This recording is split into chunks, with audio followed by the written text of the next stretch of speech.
Ito yung next lesson natin, which is the variables and the assignment statement. So, first, what is this variable ba? Ito na-introduce ko to dito sa mga una-una nating mga program na ginawa. So, by this time, i-explain na natin siya. What is this variable? So, this variable is used to refer to a location in memory where a value can be stored. Okay? Take note of this one, that it is refer to a location in memory. Okay? So, an assignment statement is used to store a value. The value that is stored can be changed or it may vary. Okay? So, you must define the variable first. Ito po tayo ha. You must define first the variable before you can use it to store a value. Okay? So, syempre dapat mabasa muna ng ating compiler na meron tayong dineclare na variable bago mo siya gagamitin sa mga kasunod mo pa siyang statement. Okay? So, next tayo. If a new value is stored in a variable, it replaces the previous value. The previous value is overwritten and can no longer be retrieved. Okay? Take note of this one. For example, I've declared my variable as age. Okay? It is int or integer. Age po ang kinuha kong variable name. Age. Okay? So, we have age. My age is equal to 17. Okay? Kapag ito po ang nabasa ng ating compiler, it assigns 17 to age. Ngayon, kapag sini-out natin, ano ba yung see-out? No, ito siya. Pag sini-out natin siya, see-out age, tinawag mo yung age, ang i-display niya yung 17 kasi yun yung value. Okay? What if, after this sentence, etong sentence na to, di ba natatandaan nyo, meron tayong what do you call this? Yung line natin, 1, 2, 3, 4, 5, like for example, that one. Kunwari, ito, nasa line 1, 2, 3, 4, 5. For example, kasunod na tong see-out age na to, nag-declare ako ulit that my age is equal to 18. Okay? Now, ang laman na po ng ating age, ang laman na ng variable natin is 18. Ngayon, kapag ito po ngayon ay sini-out na natin siya, nag-see-out age ako, ang magiging or i-display niya is 18 na po. Meaning, na-overwritten na po yung ating 17 na age. Okay?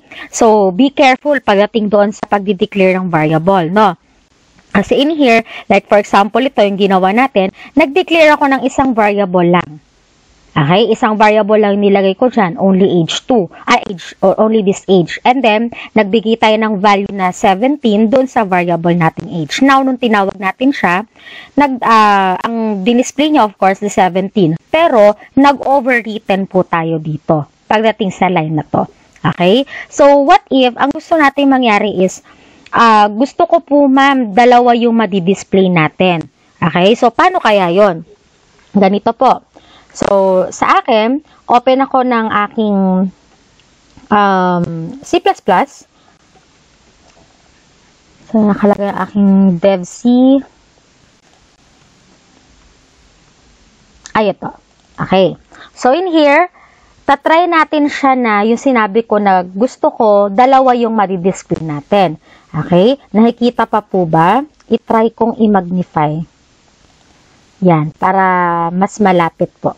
In here, okay? So, mag-hashtag include po muna tayo. Okay? Don't forget na meron muna tayong ganitong panimula. Okay? IOStream. And then, using namespace.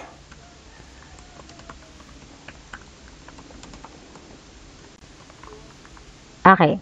So, yung first natin is, sabi nga doon, nag-int age siya. Okay? So, tapos, tinawag niya. Age muna. Age is equal, or baba natin, age is equal to 17. Okay?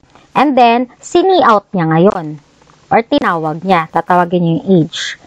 And then, after that age, nag-age ako ulit dito. Ang ginawa ko naman ngayon is nag-18 ako siya. Okay? And then, nag-see out siya ulit. Tinawag niya ulit si age. Then, try natin siya kung ano magiging itsura. Don't forget, class, every compile po natin, magsisave as po siya, ha? Eto, isi-save mo muna bago mo i-run. Save ko na muna siya sa desktop ko as sample. And then, save lang natin. Okay, eto na po siya. Now, as you can see, 17 and 18 is displayed. Okay? So, by this time, ang gusto kong mangyari kasi is, what if this 17 and 18, gusto ko, hindi siya nakalagay sa iisang variable. Of course, all you have to do is to change or to add. Okay? So, paano po yun? Ito, pwede kang maglagay dyan, age 1. Okay? Tapos, pwedeng lagay mo dito, mag-comma ka lang dito, age 2. Pagdating dito, pwede mo na silang tawagin kasi meron na silang kanya-kanyang variable, right? Yan siya. So, meaning, hindi siya ma-overwritten. Ano ba yung tinatawag nating overwritten, ma'am? Okay? Kapag overwritten po, once po na tinawag natin siya, like for example, eto ha, ang ginawa natin is 17 siya dyan. Sige, explain ko siya siguro sa susunod pa na lesson kasi for now, napakasimple pa nung ating program kasi. Okay? So, puntahan ko itong next natin. So, in here, you must have a definition for every variable you intend to use in a program. In C++, variable definition can appear at any point in the program. Okay? At any point po ha, in the program, kahit saan mo siya ilagay, basta saan sa loob siya ng ating INT. Later in this chapter and throughout the book, you will learn the best places to define variables. Okay? So for now, eto na muna. Notice, take a look at my program 3.7. Notice that the variable definition end with a semicolon. Now look at the line 9. Asan ang line 9 natin? Eto po. Okay? End po tayo ng semicolon ha. Pag wala pong semicolon, magi-error po yung ating program. This called an assignment. Assignment po ang tawag dyan. Your variable, this is your variable, and then you're giving an assignment. The equal sign is an operator that copies the value on its right, which is this one, the 5, into the variable named on its left, which is the number. After this line executes, number will be set to 5. Sabi ko nga, pag nabasa na po ni compiler itong nasa line 5, automatic, pag binasa niya na itong nasa line 10 natin, yung ating number na variable, meron na po siya agad na, automatic meron na siya agad na value na 5. Okay, so be careful pagdating doon kasi for example, ito muna ang tinawag mo, see out the value in number is, tapos tinawag mo siya. Tapos etong number is equal to 5 mo, nakalagay pa to sa dito sa number 10. For example, pinagbaliktad mo siya. Okay, walang mababasa doon. So in here, this line does not print any on the computer screen. It runs silently behind the scenes, storing a value in RAM. So in here, hindi nyo naman sasabihin, number is equal to 5. Walang ganong mangyayari. Okay? So ito tatawagin niya lang. For example, to gawin natin siya. So we have here, gagawin ko, erase ko lang muna ito. And then, ang sabi doon ay, number po ang ginamit. Okay, tapos tinawag niya lang, the value is number. So we have here int number there. And then yung number ko is binigyan natin siya ng 5 na value. Don't forget the semicolon. And then magsi-see out na po ako. See out, tawagin ko muna the value of number is. Okay? Is, pagdating dito, tatawagin ko yung number. Which is this one. Tatawagin ko yung variable ko para i-display niya doon. Okay? Ano ba magiging itsura niya kapag ganyan? So, end natin dito, number. There. And then, return 0. So, I'll try to in here. So, F11 ako. In here. Okay? So, the value of number is 5. So, as you can see, ito siya. The number of value is number, which is yung 5. Yun yung tinawag niya. Hindi niya ginawang the value of number is equal to 5. Hindi po ganon. Okay? Yun po yung ating assignment. In here. Okay? Then, look at the line 10. Cout the value in number is number. This one. Okay? Ganito po ang pagtawag sa ating variable. Kung gusto mong i-display yung value po, or yung assignment na binigay natin doon sa ating variable. Ganito po ang pagtawag. Okay? Katulad nung ginawa ko kanina. So, the second item, send to Cout in the variable name number. When you set a variable name to Cout, it prints the variable's contents. So, notice there are no quotation marks around number, katulad nito pong ginawa natin, ha? Kasi, paano ba pag meron tayong quotation mark, katulad nito? Okay? So, puntahan ko ito. Nilagyan ko ng quotation mark ito. Oops. There. As you can see, string na siya. Naging blue siya. Katulad nito. Kapag ito po ay ni-run natin, oops, sorry. 11 ko siya. There. Okay? The value of number is number. Diba? Hindi assignment or hindi variable yung tinawag natin. But instead, you make it a string. Ginawa mo siyang string. Okay? So, make sure wala po tayong quotation mark dyan kapag tatawagin mo yung isang variable. So, when a double quotation marks are placed around the word number, it becomes a string literal and is no longer a variable name. No longer a variable name. When string literals are sent to Cout, they are printed exactly as they appear. So, kapag kahit na mali ang spelling ng number mo dyan, i-display niya yan. Basta nasa loob siya ng ating double quotation. You've probably noticed by now that the end line string manipulator has no quotation marks around it for the same reason, of course, like this one also. Okay, kasi hindi siya string literal, no? So, what is this literal? So, the literal is a piece of data that is written directly into a program's code. One of the most common uses of literals is to assign a value to a variable. For example, the following statement assume the number is an int variable. Okay, like for example, the int number. The statement assigns the literal value. Okay, the statement assigns the literal value 100 to the variable number. This one. So, this is our literal. So, another common use of literals is to display something on the screen. For example, the following statement displays the string literal, welcome to my program. Okay, this one, string literal. Okay, itong ginawa natin dito, this is a number literal. Okay. So, how about this program 3-9 shows an example that uses a variable and several literals. So, example this one. So, we have, of course, the variable apple. Ito, no? Apple, ang ating variable. It is defined as an integer. Integer yung ating apple. So, we have here, ito. So, the table below lists the literals found in the program. Ano yung mga literal? Unang-una, we have this 20. Okay? This 20 is what we call the integer literal. Next, we have today we sold. Today we sold, this is what we call string literal. And of course, we have bushels of apple. Apples, no? This is also a string literal. And of course, our return 0. This 0 is also as integer literal. Okay? So, yan po ang ating mga examples ng ating mga literals. Note, of course, that literals are also called constant. So, I mean here, hindi mo siya, pwede mo naman siyang tawagin as constant din po. Hindi lang siya literal, no? So, that is our literal. So, next natin is the identifiers. So, it chooses variable names that indicate what the variables are used for. An identifier is a programmer-defined name that represents some element of a program.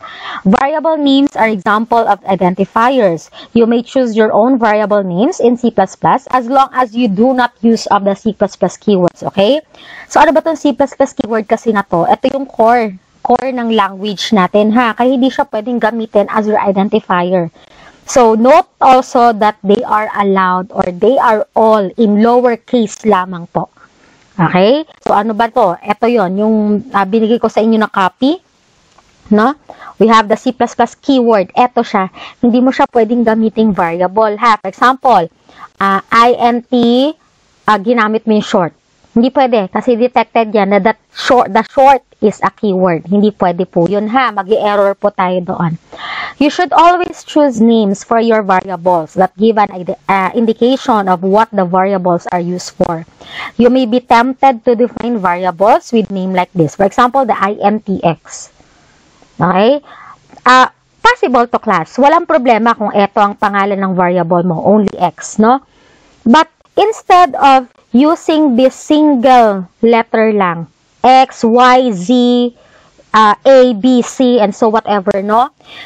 It may rather nondescript name kasi yung ating X, it gives no clue as to a variable's purpose, no? So, para kasi ang hirap niyang hanapin pag nagko-codings na po tayo. Ano yung ibig ko sabihin doon? For example, instead of giving a variable name X, tapos eto, ibibigay ko tong another example na int items ordered. Okay, no? So, kapag hinanap natin siya sa ating, what do you call this, ating program, tinawag mo siya, madali mo na siyang makita na ang i-display ko is yung items ordered.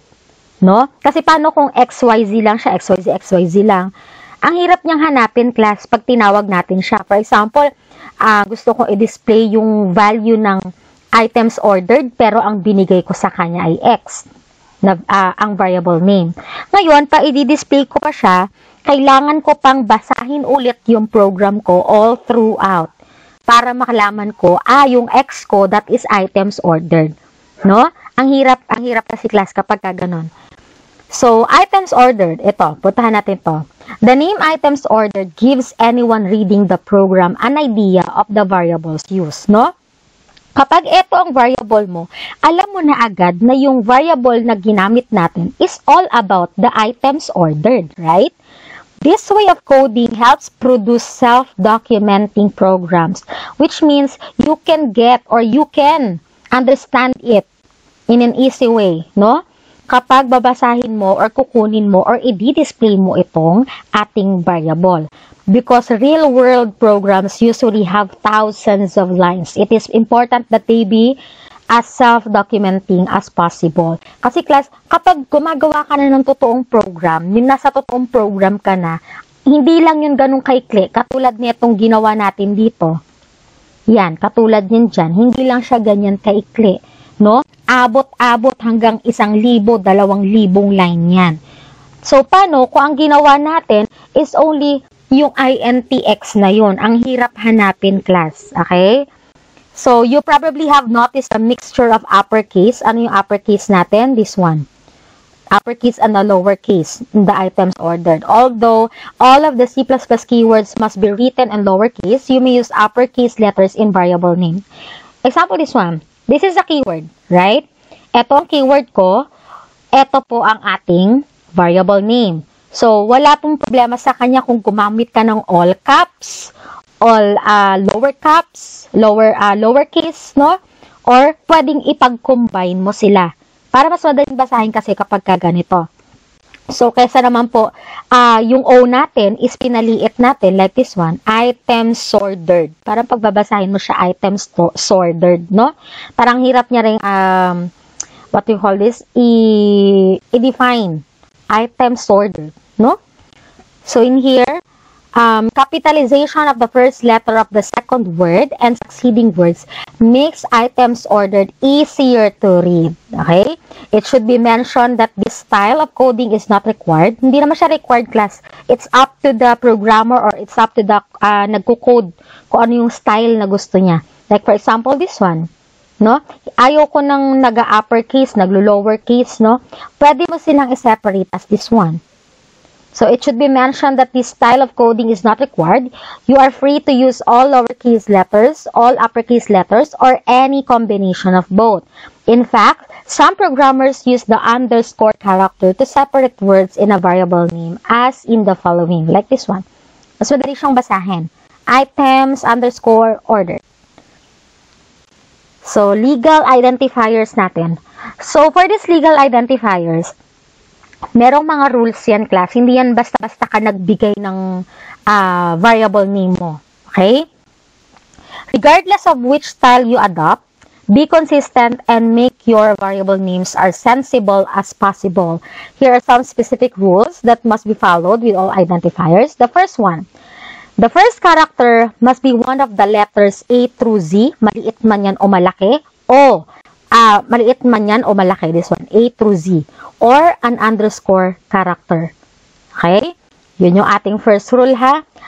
Next natin, after the first character, you may use the letters A through Z then, or this uppercase A through Z, the digits 0 through 9 or underscore.